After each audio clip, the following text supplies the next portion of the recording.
Hello students, स्वागत है आपका हमारे अपने यूट्यूब चैनल आयत ऑनलाइन क्लासेज में।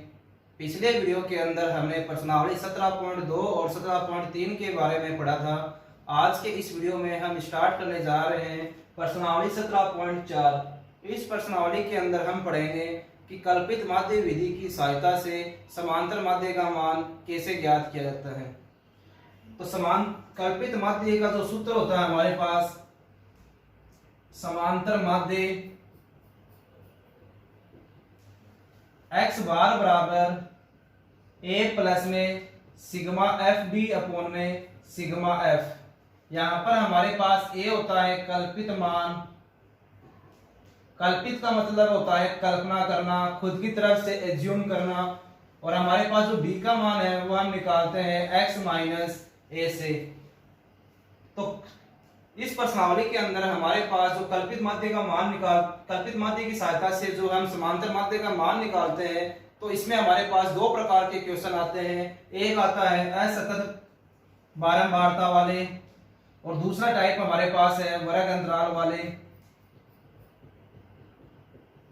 तो असतत बारंबारता वाले जो हमारे पास क्वेश्चन आते हैं वो इस प्रकार आते हैं। हमें x का मान दिया हुआ होता है और f का मान दिया हुआ होता है। x का मान जैसे हमारे पास है 2, 5, 10, 15 और f का मान हमारे पास है 1, 0, 42, 5।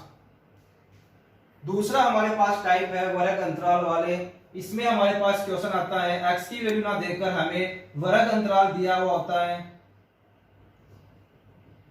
जैसे 0 से 10, 10 से 20, 20 से 30। और हमें दूसरी ओर दिया होता है बारंबारता यानी f का मान, जैसे 5, 50, 10। दोनों प्रकार के क्वेश्चन के अंदर हम इसी फॉर्मूले का यूज करते हैं। x बार बराबर a प्लस में सिग्मा एफ डी अपॉन में सिग्मा एफ। बस दोनों का जो कैलकुलेशन करने का जो तरीका है वो अलग है।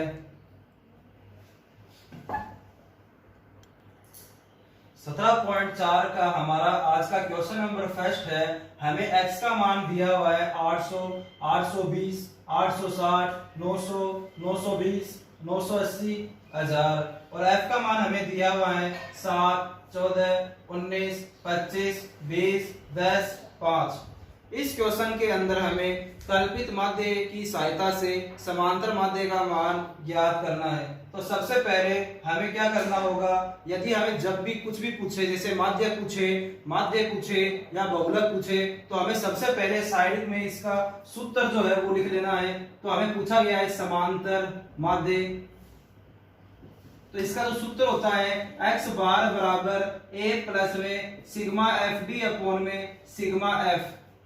तो हम यहाँ पर देखेंगे, इधर हमारे पास आ रहा है वैल्यू ऑफ d। हमें सबसे पहले निकालना है d का मान। तो हम क्या करते हैं, तो जो d होता है वो हम निकालते हैं x माइनस a से। तो हमें यहाँ पर x का मान दिया हुआ है, उस x के मान में से हमें a का मान माइनस करना है। तो a का मान क्या करना है कि x की लाइन में कोई भी अपनी तरफ से एक मान सकते हैं। a का मान आप 800 भी मान सकते हैं, 820 भी मान सकते हैं, 860 भी मान सकते हैं, 920 भी मान सकते हैं और 1000 भी मान सकते हैं।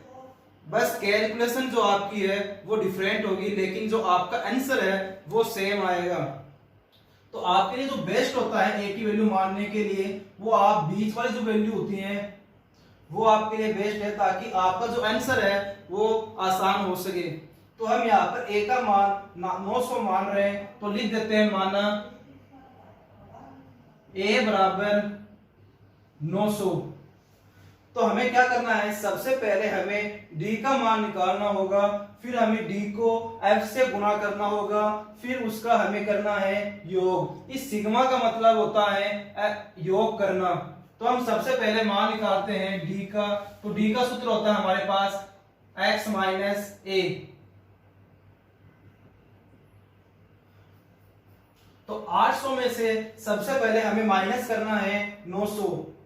हमारे पास d का फॉर्मूला है x माइनस ए, तो x का वैल्यू हमारे पास है 800 और a का वैल्यू हमने माना है 900। तो हम यहाँ पर देख सकते हैं हमारे पास जो 800 है वो प्लस में है और 900 हमारे पास माइनस में है, तो ज्यादा जो वैल्यू है वो माइनस की है, इसलिए हमारे पास माइनस के 100 बचेंगे। हमें क्या करना है, सबसे पहले जो भी आप a का मान मानो उसके आगे 0 लिख दो, क्योंकि हम 900 में से जब 900 को माइनस करेंगे तो हमारे पास बचेगा 0।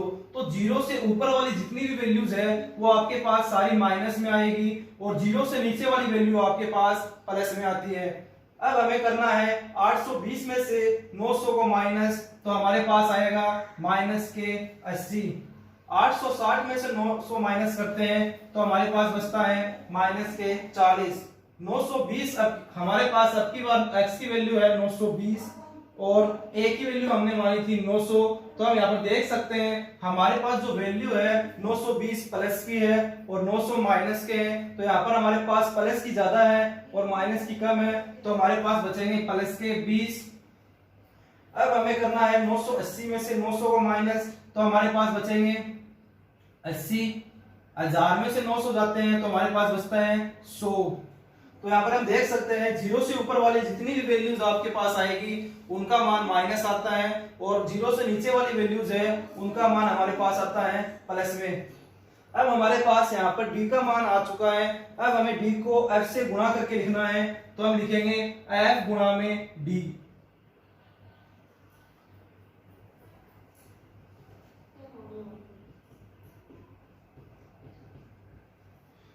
तो f की वैल्यू को हमें d की वैल्यू से गुणा करके लिखना है। तो 7 को जब हम 100 से गुणा करते हैं तो हमारे पास आता है 700। जब 14 को हम 80 से गुणा करते हैं तो हमारे पास आता है 1120। 19 को जब हम 40 से गुणा करते हैं तो हमारे पास आता है 760। 25 को जब हम 0 से गुणा करते हैं तो हमारे पास आता है 0। 20 को 20 से गुणा करते हैं तो हमारे पास आता है 400। 10 को 80 से गुणा करते हैं तो हमारे पास आता है 800। 5 को जब हम 100 से गुणा करते हैं तो हमारे पास आता है 500। तो हमने यहाँ पर f को d से कर दिया है गुणा। अब इनका करना है हमें योग। तो हम क्या देखते हैं, माइनस माइनस वाली वैल्यू को एक साथ जोड़ेंगे और प्लस प्लस की वैल्यू को एक साथ। तो हमारे पास यहाँ पर माइनस के 700 है, माइनस के ही 1120 है और माइनस के हमारे पास है 760। जब हम इनको प्लस करते हैं तो हमारे पास आता है माइनस के 2580 और जब हम प्लस वाली वैल्यू को प्लस करते हैं तो हमारे पास आता है 8 4 12, 12 और 5 1700। तो हमारे पास यहाँ पर वैल्यू माइनस की ज्यादा है और प्लस की हमारे पास है कम, तो हमारे पास बचता है 880 माइनस के। तो यहाँ पर हमारे पास जो FD का जो मान आया है, सिग्मा FD का मान, वो हमारे पास आया है माइनस के 880। अब हमें क्या करना है, बट्टे में हमारे पास आ रहा है f का योग। तो हमें क्या करना है, f का जो मान है यानी f की जो लाइन है इनका हमें करना है योग। जब हम इसको हम बोलते हैं सिग्मा f, जब इन सबको हम प्लस करेंगे तो हमारे पास आएगा 100। अब सिग्मा FD में हमें सिग्मा f का भाग देकर लिखना है। तो यहाँ पर हम स्टार्ट करते हैं, x बार बराबर हमारे पास a का मान हमने माना था 900 प्लस सिग्मा FD का मान हमारे पास आया है माइनस के 880 बट्टे सिग्मा f का मान हमारे पास है 100।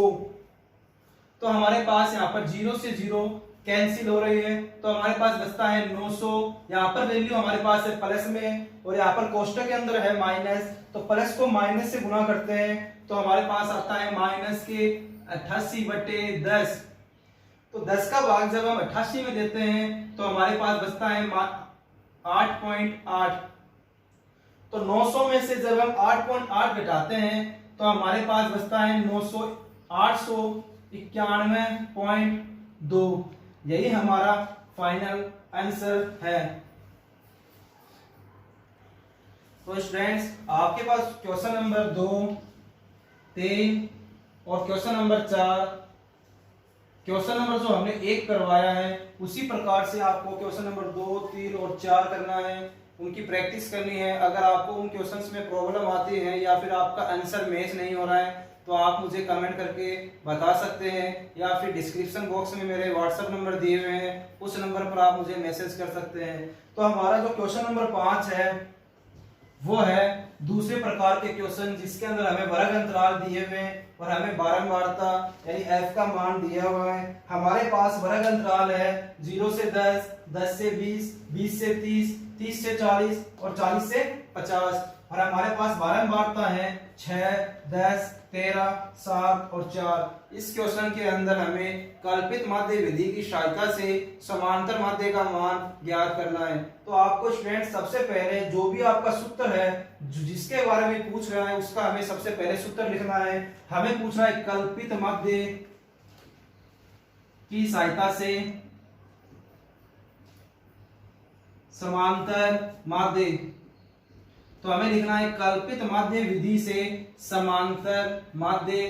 तो हमें सूत्र लिखना है x बार बराबर 1 प्लस में सिग्मा एफ डी अपॉन में सिग्मा एफ। यह हमारा कल्पित माध्य की सहायता से समांतर माध्य निकालने का सूत्र है। तो हम इधर से स्टार्ट करेंगे। हमारे पास सबसे पहले आ रहा है स्मॉल डी, तो हमें सबसे पहले स्मॉल डी का मान निकालना है। तो मैंने आपको बताया था कि डी का मान हम x माइनस ए से निकालते हैं। तो सबसे पहले हमें d का मान निकालना होगा। तो d का मान निकालने के लिए हमें x का मान पता होना चाहिए, तभी हम d का मान निकाल सकते हैं। पिछले वाले क्वेश्चंस के अंदर हमें असतत बारंबारता दी हुई थी, मतलब उसके अंदर हमें वर्ग अंतराल दिया हुआ नहीं था, उसके अंदर हमें x का मान दिया हुआ था। तो हम d का मान आसानी से निकाल सकते थे, लेकिन इस क्वेश्चन के अंदर हमें x का मान ना देकर वर्ग अंतराल दिया हुआ है। तो सबसे पहले हम x का मान निकालेंगे, तभी हम d का मान निकाल सकते हैं। तो x का मान हम निकालते हैं, x को बोलते हैं हम मध्य मान, यानी निम्न सीमा जो होती है, डैश की इधर वाली जो वैल्यू होती है उसको हम बोलते हैं निम्न सीमा, और डैश की इधर वाली जो वैल्यू होती है राइट साइड में उसको हम बोलते हैं उच्च सीमा। तो दोनों सीमाओं को प्लस करके उनमें हम 2 का भाग देते हैं। तो 0 प्लस में 10 मिलकर बनते हैं हमारे पास 10, और 10 में 2 का भाग देते हैं तो हमारे पास आता है 5। तो आगे की वैल्यू लिखने के लिए हम क्या करते हैं कि हमें देखना होगा कि इन सब वर्ग अंतराल में कितने कितने का अंतर है, कितने कितने का डिफरेंस है। तो हम देख सकते हैं सब में 10-10 का डिफरेंस है। तो हम क्या करेंगे, यहाँ पर 5 में 10 प्लस करके लिख देंगे 15, 15 में 10 प्लस करेंगे 25, 25 में 10 प्लस करेंगे 35, 35 में 10 प्लस करेंगे 45। या फिर आप ऐसे भी कर सकते हो 10 प्लस में 20 30, और 30 का आधा होता है हमारे पास 15, 20 और 30 50, और 50 का आधा 25, 30 और 40 70, 70 का आधा 35। या फिर आपको जो मैंने अभी बताया है कि पहली वैल्यू लिख लो, उसके बाद में कितने कितने का अंतर है वो उसमें आपको प्लस करते हुए लिखना है। तो हमारे पास यहाँ पर x की वैल्यू आ चुकी है। अब हम आसानी से d की वैल्यू निकाल सकते हैं। तो d की वैल्यू निकालने के लिए हमें x की वैल्यू में से a की वैल्यू को माइनस करना होता है। तो आपको पहले a का मान मानना होता है। तो माना कि a बराबर हमने मान लिया, इस x की लाइन में आपको a का मान मानना है। तो आप बीच वाली कोई भी एक वैल्यू मान सकते हैं। तो मैंने वैल्यू मान ली a बराबर है 25, या आप 35 भी मान सकते हो, 45 भी, 5 भी, 15 भी। बस आपकी जो कैलकुलेशन है वो अलग होगी, लेकिन जो आपका आंसर है वो सेम आएगा। तो हमने a बराबर मान लिया 25। तो अब हम निकाल रहे हैं d का मान। तो d बराबर होता है हमारे पास x माइनस a। तो जो आपने माना है a का मान, उसके आगे आपको लिखना है 0, क्योंकि 25 में से 25 जाते हैं तो हमारे पास बचता है 0। तो 0 से ऊपर वाली वैल्यू माइनस में, और 0 से नीचे वाली वैल्यू आती है हमारे पास प्लस में। अब हम देखेंगे यहाँ पर हमारे पास 10-10 का अंतर है। तो हम 10-10 20, इसी प्रकार 0 से नीचे 10-20, अगर और नीचे होता 30, और नीचे होता 40। यदि हमारे पास 5-5 का डिफरेंस होता अगर हमारे पास 5-5 का अंतर होता तो हम लिखते हैं 0, -5, -10, -15, -20। इसी प्रकार 0 से नीचे +5, +10, +15, +20। ओके स्टूडेंट्स, अब हमें निकालना है, अब हमारे पास d का मान आ चुका है, इस d को हमें f से गुना करना है। तो f को d से गुना करेंगे तो हमारे पास आएगा fd। ये वैल्यू हमारे पास है f की और ये वैल्यू हमारे पास है d की। तो स्टूडेंट्स कई स्टूडेंट्स गलती कर बैठते हैं, यहाँ पर x के मान को d के मान से गुना कर बैठते हैं जल्दबाजी में। तो हमें गुणा करना है f के मान को d के मान से। तो 6 को 20 से गुणा करते हैं तो हमारे पास आता है 120। 10 को 10 से गुणा करते हैं तो हमारे पास आता है 100। 13 को 0 से गुणा करते हैं तो हमारे पास आता है 0। 7 को 10 से गुणा करते हैं तो हमारे पास आता है 70। 4 को 20 से गुणा करते हैं तो हमारे पास आता है 80। हमने f और d को कर दिया है गुणा। अब हमें करना है इसका योग, यानी सीमा का मतलब होता है योग करना। fd के मान को हमें योग करना है। तो हमारे पास सिग्मा f बराबर आएगा, सिग्मा fd बराबर आएगा, हमारे पास यहाँ पर माइनस की है 220। 100 और 120 होते हैं हमारे पास माइनस के 220, और 70 और 80 दोनों हमारे पास है प्लस में 150। तो हमारे पास यहाँ पर वैल्यू माइनस की ज्यादा है, तो माइनस के हमारे पास है 70 ज्यादा। तो हमारे पास सिग्मा fd का मान आया है माइनस के 70 बट्टे हमें f की लाइन का भी योग करना है। तो हमारे पास f का जो योग आएगा वो आएगा सिग्मा f बराबर 6, 10, 16, 13, 40। हमारे पास सिग्मा f का मान आएगा 40। तो यहाँ पर हम सूत्र के अंदर रख देंगे x बार बराबर a का मान हमने माना था 25 प्लस में सिग्मा fd का मान हमारे पास आया है माइनस के 70 बटे सिग्मा f जो है वो हमारे पास है 40।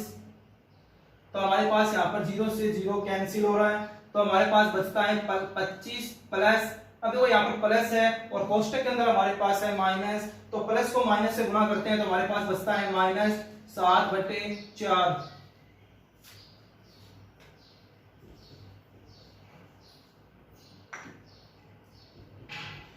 तो x बार बराबर 25 माइनस 7 में जब हम 4 का भाग देते हैं तो हमारे पास बचता है 1.75। 25 में से जब हम 1.75 घटाएंगे तो हमारे पास बचेगा 23.525। यही हमारा फाइनल आंसर है। हमारा क्वेश्चन नंबर 6 है, वर्ग अंतराल दिया हुआ है 5 से 14, 15 से 24, 25 से 34, 35 से 44, 45 से 54 और 55 से 64, और हमें बारंबारता दी हुई है 6, 11, 21, 23, 14, 5। इसके अंदर भी हमें कल्पित माध्य विधि की सहायता से समांतर माध्य का मान ज्ञात करना है। तो स्टूडेंट सबसे पहले आपको क्या करना होगा, इसके अंदर आपको नीचे की तरफ फॉर्मूला लिखना है। तो हम लिखेंगे कल्पित माध्य की सहायता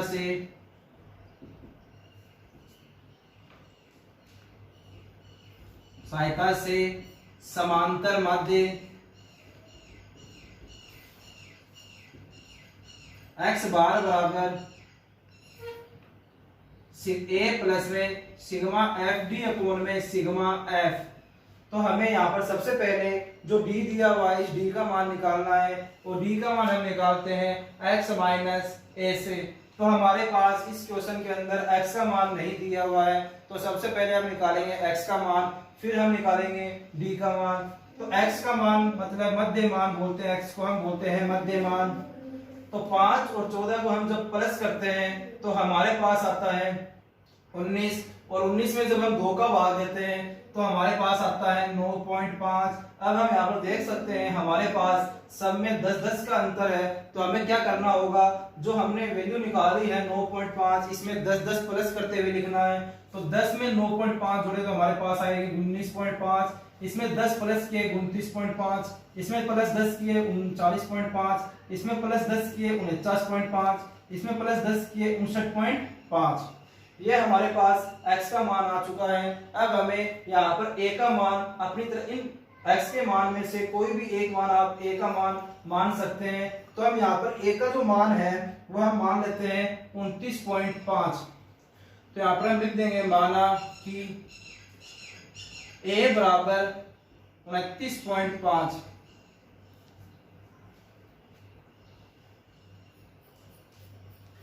तो हमें डी का मान निकालना है।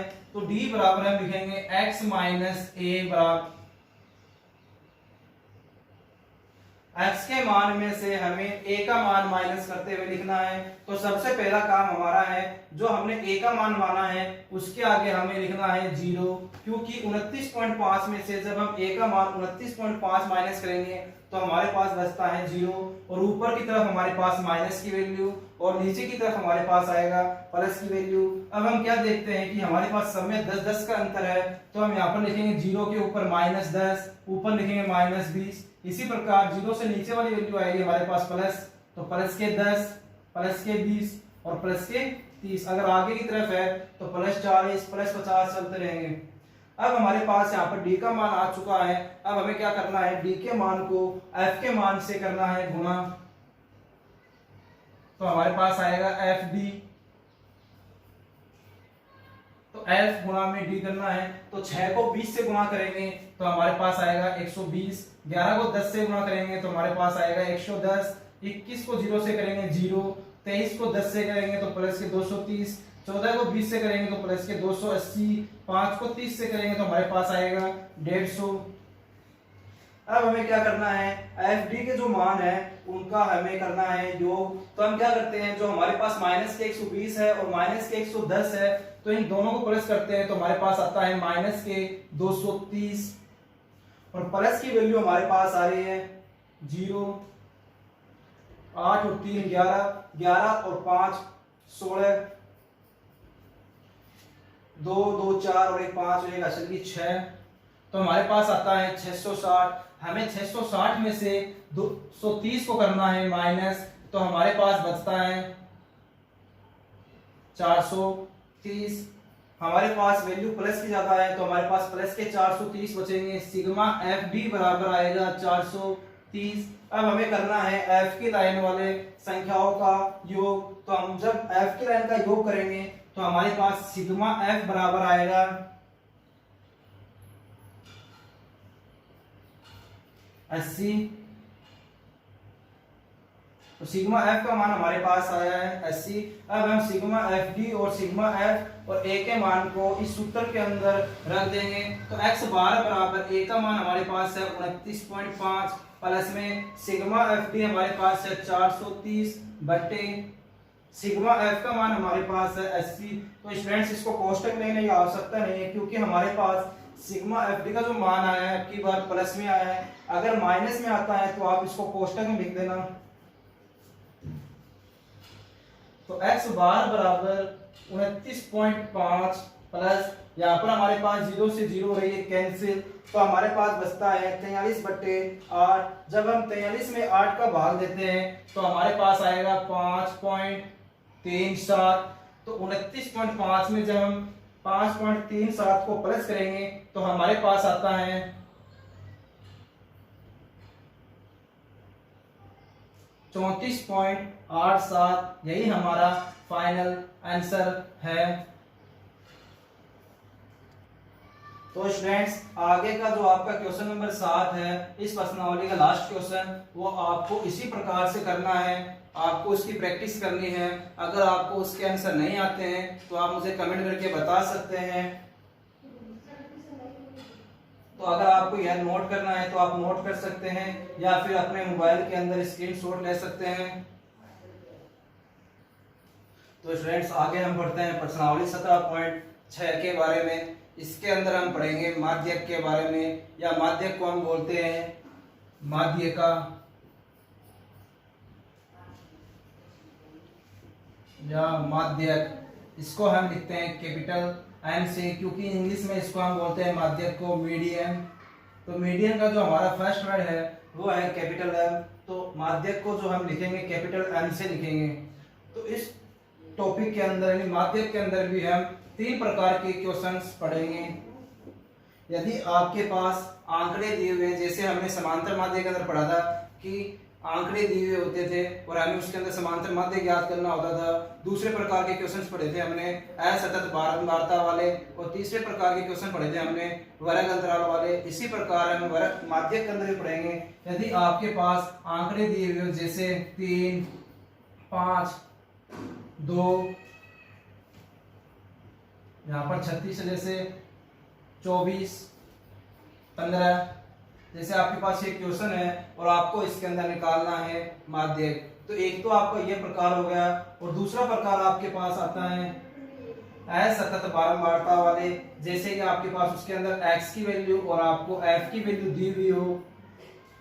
और तीसरे प्रकार के क्वेश्चन आते हैं हमारे पास वर्ग अंतराल वाले, उसके अंदर हमें वर्ग अंतराल का मान और f का मान दिया हुआ होता है। तो हमारे पास जो ये आंकड़े वाले क्वेश्चन है, इसके अंदर हम क्या करते हैं, सबसे पहला जो आपका काम होगा इस क्वेश्चन के अंदर, तो कई स्टूडेंट्स जल्दबाजी में क्या करते हैं कि फॉर्मूला लगा देते हैं और आंसर लेकर आ जाते हैं और उनका आंसर हो जाता है गलत। तो आपको तो सबसे पहला काम क्या करना है, इन आंकड़ों को आरोही क्रम में लिखना होगा, यानी असेंडिंग ऑर्डर में लिखना होगा, या हम कह सकते हैं पहले आएगी छोटी वैल्यू, उसके बाद उससे बड़ी वैल्यू और उसके बाद उससे बड़ी वैल्यू। तो हम क्या करेंगे, सबसे पहले इनका जो असेंडिंग ऑर्डर है यानी इनका जो आरोही क्रम है वो सबसे पहले हम लिखते हैं। तो पहला काम आपका है आरोही क्रम। जो आपको क्वेश्चन में वैल्यू दी हुई है यानी आंकड़े दिए हुए हैं उनको आपको पहले आरोही क्रम में व्यवस्थित करना है। वो क्यों करना होता है वो आपको मैं क्वेश्चन के अंदर बताऊंगा। तो दूसरा काम आपका क्या है, आपको देखना है कि जो आपके आंकड़े दिए हुए हैं यानी आपको जो संख्याएं दी हुई हैं वो सम संख्या है या विषम संख्या है, मतलब कुल कितनी संख्या सम है या विषम है। तो हम क्या देखते हैं, जैसे कि इस प्रकार के क्वेश्चन, इस क्वेश्चन के अंदर हमारे पास 2, 3, 4, 5 और 6 संख्याएं हैं और हमें पता है कि जो 6 है वो सम में आता है।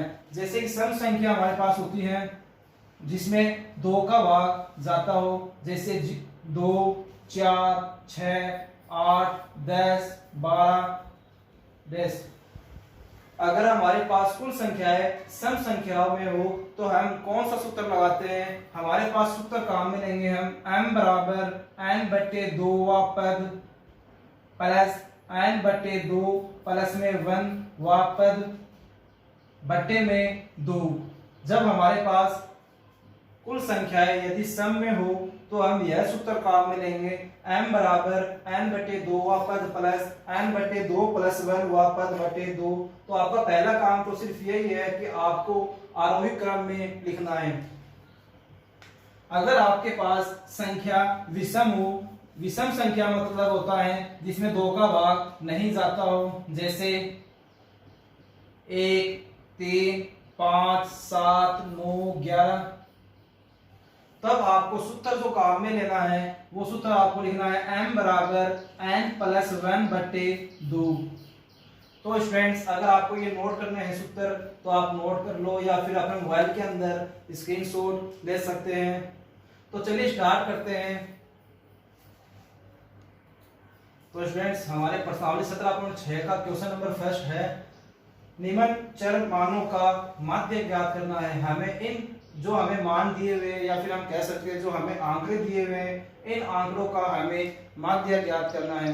तो आपको मैंने बताया था सबसे पहला जो आपको काम करना है वो करना है जो भी आंकड़े दिए हुए होते हैं उन आंकड़ों को हमें आरोही क्रम यानी असेंडिंग ऑर्डर में लिखना होता है, या फिर हम कह सकते हैं सबसे पहले हम देखेंगे इसके अंदर सबसे छोटी वैल्यू कौन सी है, उसके बाद उससे बड़ी और उसके बाद उससे बड़ी हमें लिखनी होती है। तो हम यहाँ पर देखते हैं हमारे पास जो सबसे छोटी वैल्यू है वो है 13। तो हम सबसे पहले लिखेंगे 13 को, तो हम लिखते हैं 13 के बाद में जो हमारे पास छोटी वैल्यू है वो है 19। तो हम 13 के बाद में लिखेंगे 19। उसके बाद में हमारे पास है 20, तो हम लिखेंगे 20। तो 20 के बाद में हमारे पास है 25, तो हमने लिख दिया 25। उसके बाद में हमारे पास है 26, तो हम लिखेंगे यहाँ पर 26। 26 के बाद में हमारे पास है 28, तो हमने लिख दिया 28। 28 के बाद में हमारे पास है 33 और 33 के बाद में हमारे पास 2 बार आ रहे हैं 34, तो हमने लिख दिया 2 बार 34 और 34। उसके बाद में हमारे पास बची है 36। तो पहले काउंट लेते हैं, हमारे पास संख्या 1, 2, 3, 4, 5, 6, 7, 8, 9, 10। तो यहाँ पर भी हमारे पास क्या 10 वैल्यू है, 1, 2, 3, 4, 5, 6, 7, 8, 9, 10। तो हमने बताया था कि पहला जो आपको काम क्या करना है कि हमें इनको आरोही क्रम में लिखना है। तो हमने लिख दिया कि आरोही क्रम में व्यवस्थित करने पर या लिखने पर, हम लिख सकते हैं आरोही क्रम में लिखने पर, तो हमारे पास इसके अंदर जो कुल आंकड़े हैं वो 10 है। तो हम लिखेंगे यहाँ पर पदों की संख्या, यानी हमारे पास कुल कितने पद है, तो हम लिखेंगे पदों की संख्या। पदों की पद को हम लिखते हैं n से, पदों की संख्या को हम लिखते हैं n से। तो हमारे पास जो पदों की संख्या है वो है 10। तो हमें पता है 10 होता है हमारे पास सम, तो हम इसके कोष्ठक में लिख देंगे सम। तो हमने अभी थोड़ी देर पहले आपको बताया था कि जब आपके पास पदों की संख्या यानी आंकड़ों की संख्या यदि आपके पास सम हो तो आपको कौन सा सूत्र काम में लेना है, तो हमारे पास यहाँ पर सूत्र होगा अतः माध्यक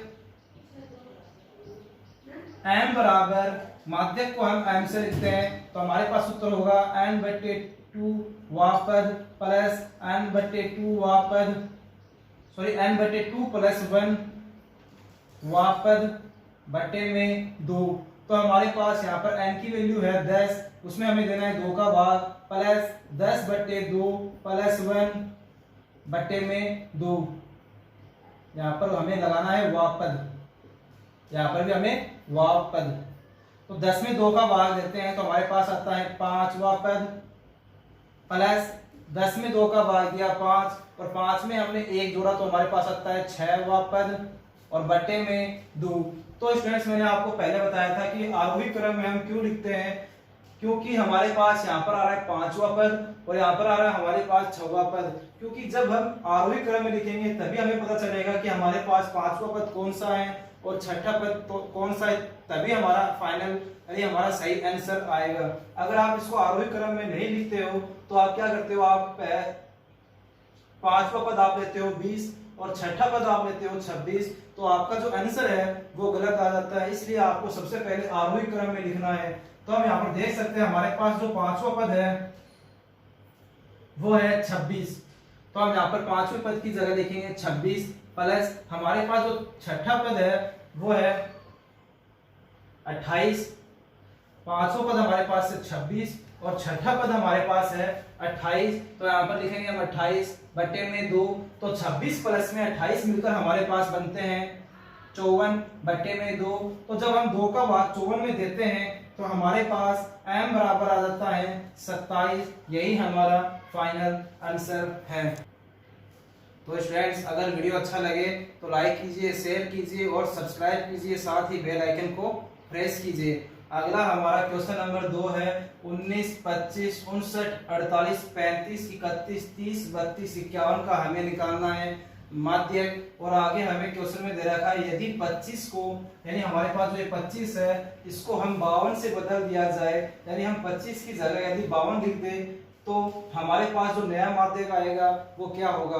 तो हम सबसे पहले लेते हैं, हमारे पास इसके अंदर 2 क्वेश्चन को सोल्व करना है। सबसे पहले हमें लेना है 25, फिर हमारे पास जो दूसरा क्वेश्चन होगा उसके अंदर हमें 25 की जगह लेना है 52 है।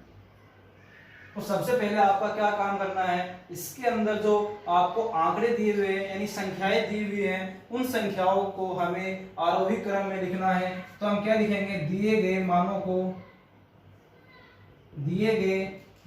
को आरोही क्रम में लिखने पर या आरोही क्रम में व्यवस्थित करने पर। तो हम यहाँ पर देखेंगे सबसे जो हमारे पास छोटी वैल्यू है वो क्या है, तो हमारे पास यहाँ पर जो सबसे छोटी वैल्यू है वो है 19। 19 के बाद में हमारे पास है 25, 25 के बाद में हमारे पास है 30 और 30 के बाद में हमारे पास है 31 और 31 के बाद में हमारे पास है 32 और 32 के बाद हमारे पास है 35, 35 के बाद हमारे पास है 48, 48 के बाद हमारे पास है 51 और 51 के बाद हमारे पास है 59। तो यह हमारा पहला काम हो चुका है। हमने क्या किया, आंकड़े जो दिए हुए थे उनको हमने आरोही क्रम में लिख दिया। अब हम देखेंगे यहाँ पर हमारे पास जो पदों की संख्या है वो कितनी है। तो हम लिखेंगे पदों की संख्या जिसको हम n से लिखते हैं, तो कोष्टक लिख देंगे हम n। तो हम यहाँ पर काउंट करेंगे हमारे पास पदों की संख्या कितनी है, 1 2 3 4 5 6 7 8 और 9। तो तो यहाँ पर हम लिख देंगे 9, और हम जानते हैं हमारे पास जो 9 होता है वो होती है विषम संख्या, तो हम लिखेंगे विषम संख्या। तो मैंने आपको बताया था कि जो विषम संख्या अगर आपके पास आ जाए तो आपको कौन सा सूत्र काम में लेना है, तो हमें लिखना है अतः माध्यक m बराबर, हमारे पास जब विषम संख्या आती है तो हम सूत्र लगाते हैं n प्लस में 1/2। तो हमारे पास यहाँ पर n का मान है 9 प्लस में 1/2, तो 9 और 1 मिलकर बनता है हमारे पास 10/2। तो 2 का भाग जब हम 10 में देते हैं तो हमारे पास आता है 5, और 5वां पद हमारे पास आता है वापद। तो 5वां पद हम देख सकते हैं हमारे पास है 32। तो यहां पर हम 5वें पद की जगह लिखेंगे 32। ये तो हुआ इसका आंसर। अब हम लेते हैं, अगर हमें 25 की जगह हम 52 लिख दे तो हमारे पास जो आंसर आएगा यानी हमारे पास जो माध्यक आएगा वो क्या आता है, तो हम यहां पर लिखते हैं के सेकंड। तो हमें क्या करना है, यहाँ पर जो 25 है उसकी जगह हमें लिखना है 52। तो 52 हम कहाँ लिखेंगे, 51 के बाद, क्योंकि 51 के बाद में ही 52 आता है। तो हम यहाँ पर लिखेंगे 51 के बाद में 52, और 59 से पहले आएगा 52। तो हमारे पास जो पदों की संख्या है वो 9 ही है, विषम संख्या है। हमारे पास सूत्र भी यही काम में लेंगे, n प्लस में 1/2, हमारे पास यही आएगा 10/2। 2 का भाग जब हम 10 में देते हैं तो हमारे पास आता है 5वां पद। लेकिन अब की बार हमारा जो 5वां पद है वो 32 ना होके हमारे पास आएगा 35, क्योंकि 25 पहले यहाँ पर था, तब हमारे पास 5वीं पोजीशन पे 32 था। लेकिन जैसे ही हमने 25 को 52 में चेंज किया तो हमारी जो 5वीं पोजीशन है, मतलब 5वीं संख्या है, वो हमारे पास है 35। तो यहाँ पर हम लिख देंगे 35। तो यह हमारा नया माध्यक आ चुका है। तो नया माध्यक m बराबर हमारा आंसर आएगा 35। यही हमारा फाइनल आंसर है। हमारा दूसरा क्वेश्चन नंबर 3 है, एक कक्षा के विद्यार्थियों के प्राप्तांक निम्न सारणी अनुसार दिए हुए, तो माध्यक ज्ञात कीजिए। तो स्टूडेंट्स हमारा यह दूसरे प्रकार का क्वेश्चन है। हमने थोड़ी देर पहले प्रकार का क्वेश्चन पढ़ा था, उसके अंदर हमें आंकड़े दिए हुए थे और हमें माध्यक का मान निकालना था। लेकिन अब हमें दूसरे प्रकार के क्वेश्चन दिए हुए हैं, इसके अंदर हमें प्राप्तांक दिए हुए 15, 20, 25, 30, 35, 40, 45 और 50, और हमें विद्यार्थियों की संख्या दी हुई है। हम इसको लिखेंगे f से, यानी बारंबारता हमें दी हुई है 2, 8, 16, 26, 20, 16, 7, 4। तो इसके अंदर हमें क्या करना होगा, हमारा जो इसके अंदर हमें बनाना होती है संचय बारंबारता। इसके अंदर हमें एक लाइन एक्स्ट्रा बनानी होती है संचय बारंबारता की, जिसको हम CF से लिखते हैं, या फिर हम इसको केवल C से भी लिख सकते हैं। तो CF का मतलब भी हमारे पास संचय बारंबारता है, और C का मतलब भी हमारे पास संचय बारंबारता है। आप या तो CF लिख लो, या फिर आप संचय बारंबारता की जगह केवल C भी ले सकते हैं। तो इसके अंदर क्या करना होता है, बारंबारता का संचय करना होता है। संचय का मतलब होता है हमें योग करना होता है, मतलब कि जो हम वैल्यू लिखेंगे उस वैल्यू में हमें आगे वाली वैल्यू को प्लस करते हुए लिखना है, फिर उसके बाद उसमें हमें आगे वाली वैल्यू को और प्लस करना होगा, और उसमें आगे वाली वैल्यू को प्लस करना। तो हम क्या करते हैं, सबसे जो पहली वाली वैल्यू होती है आपको ऐसी की ऐसी लिखनी होती है। हमारे पास यहाँ पर पहली वैल्यू है 2, तो इस 2 को हम एक सा का ऐसा लिखेंगे। उसके बाद में जो वैल्यू आएगी उसको इस वाली वैल्यू में प्लस करते हुए लिखना है, यानी 8 में हम प्लस करेंगे 2 तो हमारे पास आएगा 10, 16 में 10 प्लस करेंगे तो हमारे पास आएगा 26, 26 में हम प्लस करेंगे 26 तो हमारे पास आएगा 52, 52 में 20 प्लस करेंगे तो हमारे पास आएगा 72, और 72 में हम 16 प्लस करेंगे तो हमारे पास आएगा 88, और 88 में जब हम 7 प्लस करेंगे तो हमारे पास आएगा 95, और 95 में जब हम 4 प्लस करेंगे तो हमारे पास आएगा 99। तो आपको इस प्रकार से प्लस करना है। आपको पहली वैल्यू सेम टू सेम लिखनी है, उसके बाद में आपको आगे वाली वैल्यू प्लस करते हुए लिखना है। 2 ऐसा लिखा, 2 में 8 प्लस के 10, 10 में 16 26, 26 में 26 52, 52 में 20 72 और 72 में 16 88, 88 में 7 प्लस किए 95 और 95 में हमने प्लस किए 4, तो हमारे पास आता है 99। ये हमारे पास बन गई संचयी बारंबारता। अब हम क्या देखते हैं कि यहाँ पर हमें n का मान निकालना होता है, या फिर हम बोल सकते हैं n को हम बोलते हैं सिग्मा f, यानी जो f वाली लाइन होती है उस f वाली लाइन का हमें करना है प्लस। जब हम इसका हम प्लस करते हैं तो हमारे पास n, या फिर हम बोल सकते हैं सिग्मा f, इसका मान हमारे पास आएगा 99। तो स्टूडेंट्स आपको क्या करना है कि यहाँ पर जो संचयी बारंबारता का जो लास्ट संख्या है, लास्ट संख्या जो है यहाँ पर, और आपने जो सिग्मा एफ किया है, या फिर हम कह सकते हैं जो आपने एन का मान निकाला है, उन दोनों का मान हमेशा सेम आना चाहिए। अगर यहाँ पर आपका अलग अलग वैल्यू आ रही है, जैसे यहाँ पर आपके पास आ रही है 101 और आपके पास यहाँ पर आ रही है 100 या 99, तो आपने या तो संचयी बारंबारता गलत बनाई है, या फिर आपने जो विद्यार्थियों की संख्या में जो आपने क्वेश्चन के अंदर दिया हुआ है वो वैल्यू आपने गलत लिखी है, या फिर n का जो मान है वो आपने प्लस करने में गलती की है। तो स्टूडेंट्स यहाँ पर आपको क्या करना है कि सिग्मा f का मान, या फिर हम कह सकते हैं n का जो मान है उसका मान संचयी बारंबारता की जो लास्ट वाली वैल्यू है उस लास्ट वाली वैल्यू के इक्वल आना चाहिए। अगर यहाँ पर 99 है तो यहाँ पर भी 99, अगर यहाँ पर 100 आ रहा है तो यहाँ पर भी आपके पास 100 ही आना चाहिए, तभी आपका जो आंसर है वो सही आएगा, अदरवाइज आपका जो आंसर है वो गलत हो जाता है। तो हम क्या करते हैं, हमारे पास n का मान इधर आया है 99। अब हमें इस n के मान का करना होता है आधा, तो n का मान में जब हम 2 का भाग देंगे तो हमारे पास यहाँ पर n का मान है 99, और 99 में 2 का भाग देंगे तो हमारे पास n/2 बराबर आएगा 49.5। अब हम क्या करेंगे, देखेंगे जी 49.5 से ठीक बड़ी कौन सी संचयी बारंबारता है।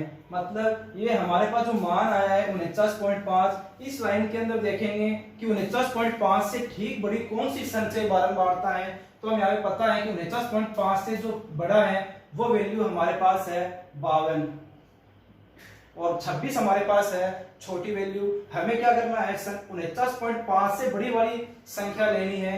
तो हमारे पास यहाँ पर जो 49.5 से बड़ी वैल्यू है वो हमारे पास है 52, तो हम क्या लिखेंगे 49.5 से ठीक बड़ी CF 52 है, जिसका संगत वर्ग अंतराल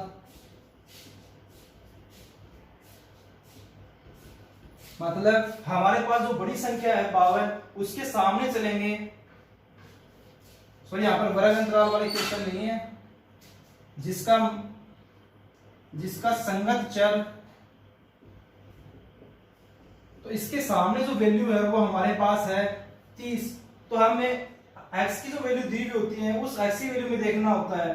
तो 52 के सामने चलेंगे, तो 52 के सामने चलेंगे तो हम देखेंगे x के मान में कहां पर ये मैच हो रहा है। तो हमारे पास यहाँ पर 52 के सामने आ रहा है 30, तो हमारा जो माध्यक होगा यानी m का मान होगा वो होगा 30। यही हमारा फाइनल आंसर है। आगे हमारा जो क्वेश्चन नंबर 4 है वो है बच्चों की संख्याएं दी हुई हमें 0 1 2 3 4 5 6, और हमें परिवारों की संख्या दी हुई है 10 35 27 17 6 3 2।